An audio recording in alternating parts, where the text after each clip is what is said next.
ஆட்டிசமும் hyper ஆக்டிவிட்டியும் மனம் சம்பந்தப்பட்ட பிரச்சனைகள் தானோ தவிர உடல் சம்பந்தப்பட்ட பிரச்சனையோ குறைகளோ கிடையாது. இது இப்படிதான் அப்படின்னு வரையறுக்க முடியாததுனாலதான் இத ஸ்பெக்ட்ரம் டிசார்டர் அப்படின்னு சொல்றாங்க. அதாவது நம்முடைய பெற்றோர்களுடைய ஜெனரேஷன்ல அவர்களுக்கு உணர்வுகளுடைய வெளிப்பாடு பெர்சன்டேஜ் அப்படிங்கிறது ரொம்பவே கம்மியா தான் இருந்தது. நமக்கு அது கொஞ்சம் அதிகம். இப்போ நம்முடைய குழந்தைகளுக்கு பாத்தீங்க அப்படின்னா அது ரொம்பவே அதிகமா இருக்குது. அதனாலதான் அவங்க சின்ன சின்ன விஷயங்களுக்கும் ரொம்பவே ரியாக்ட் பண்றவங்களா, அழுது அடம் பிடிக்கிறவங்களா இருக்கிறாங்க. இததான் நம்ம அவங்க ஹைப்பரா இருக்காங்க அப்படின்னு சொல்றோம், இல்லைன்னா ஆட்டிசமா இருக்காங்க அப்படின்னு சொல்றோம். மலர் மருத்துவத்துல இதுக்கெல்லாம் ரொம்பவே அற்புதமான தீர்வுகள் இருக்குது. மலர் மருத்துவத்துல மனிதர்களுடைய உணர்வுகளை 38 வகைகளா பிரிச்சிருக்கிறாங்க.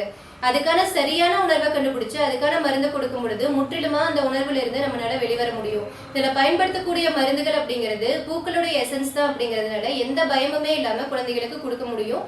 ரொம்ப எளிமையா குழந்தைகளை கஷ்டப்படுத்தாம சரி செய்யவும் முடியும், குறைந்த செலவுலையும் செய்ய முடியும்.